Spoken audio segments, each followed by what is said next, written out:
œsophagite, inflammation de l'œsophage. Définition. L'œsophage est un tuyau musculaire reliant la bouche à l'estomac d'environ 25-30 cm, il est tapissé d'un épithélium pavimenteux. La nourriture est propulsée à travers ce tuyau vers l'estomac à une vitesse de 1 à 4 cm par seconde grâce à des mouvements rythmiques en forme de vagues de la paroi musculaire. L'œsophage est séparé de l'estomac par le sphincter œsophagien inférieur. Ce sphincter répond plus à des critères fonctionnels qu'anatomiques. Il s'ouvre lors de la déglutition pour laisser passer le bol alimentaire. À l'état de repos, il est totalement fermé, empêchant le liquide gastrique de remonter dans l'œsophage. Dans certaines conditions son tonus au repos diminue, ce qui permet alors au suc gastrique de remonter dans l'œsophage.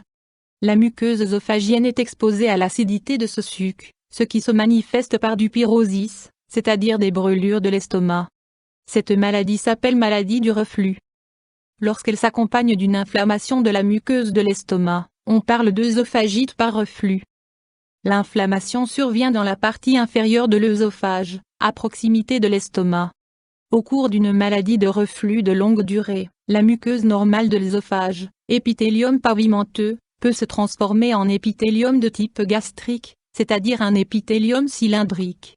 Cette modification de la muqueuse du bas-œsophage constitue une lésion précancéreuse, qui peut dégénérer en cancer, adénocarcinome. On appelle cette muqueuse modifiée muqueuse de Barrett. L'œsophage présentant une muqueuse de Barrett est appelé œsophage de Barrett. Cause.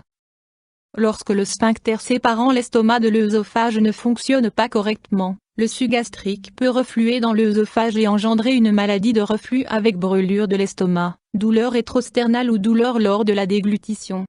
Une œsophagite de reflux apparaît dans environ 30-40%. Plusieurs facteurs peuvent favoriser l'œsophagite par reflux. Trouble de la motricité de l'œsophage. Le suc gastrique reste trop longtemps dans l'œsophage et les symptômes apparaissent suite à ce temps de contact prolongé. Tonus insuffisant du sphincter œsophagien inférieur n'assurant plus la fermeture correcte du muscle. Hernie diaphragmatique avec un estomac se trouvant complètement ou partiellement dans le thorax. Facteur de risque pour le développement d'un reflux. Tabagisme important. Certains médicaments entraînant une diminution du tonus du sphincter œsophagien inférieur. Vêtements trop serrés.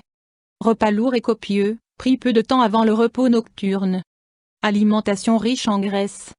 Consommation d'alcool, particulièrement d'alcool fort, engendrant des lésions au niveau de la muqueuse. Surcharge pondérale importante. Troubles, symptômes. Des signes caractéristiques de la maladie de reflux sont des douleurs rétrosternales ou barres obliques et douleurs dans la partie supérieure de l'abdomen, pyrosis. Ce pyrosis se caractérise par des sensations de brûlure, prenant leur origine au milieu de la partie supérieure de l'abdomen et irradiant derrière le sternum. Les douleurs se manifestent souvent quelques heures après le repas ou pendant la nuit, lorsque le sujet se trouve en position couchée.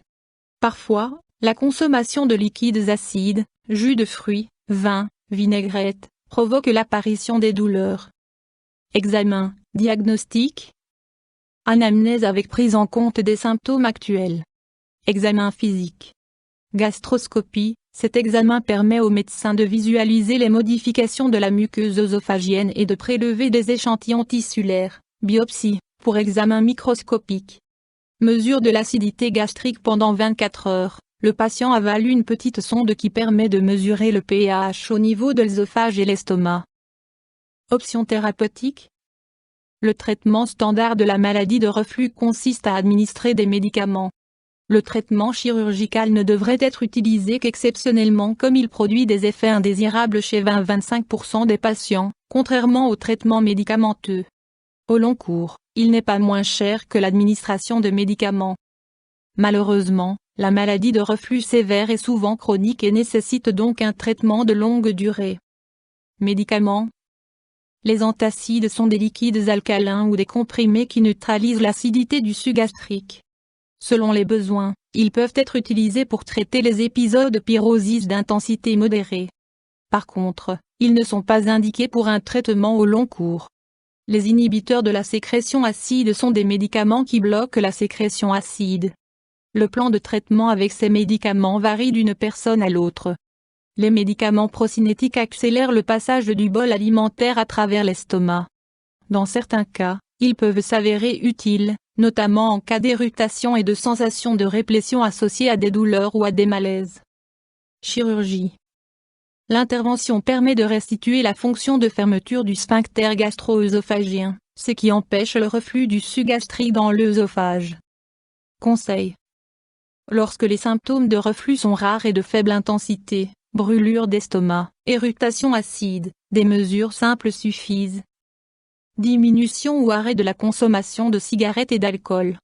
Perte de poids en cas de surpoids. Éviter le café et les plats fortement épicés. Préférer des petits repas plus fréquents et pauvres en graisse, ce qui réduit l'importance du reflux acide. Lutter contre la constipation, rééducation intestinale. La surélévation de la tête de lit empêche le reflux durant la nuit. Éviter de porter des vêtements trop étroits, surtout dans la région gastrique. Complications possibles. La majorité des patients répondent bien au traitement. Des œsophagites répétées favorisent la dégénération des cellules de la muqueuse œsophagienne affectée, ce qui peut provoquer l'apparition d'un cancer de l'œsophage. Il peut également en résulter une fibrose, qui engendre un rétrécissement de l'œsophage. Dans des cas extrêmes, le patient peut rencontrer des difficultés à avaler la nourriture car elle reste bloquée au niveau du rétrécissement. YouTube Dr Alabé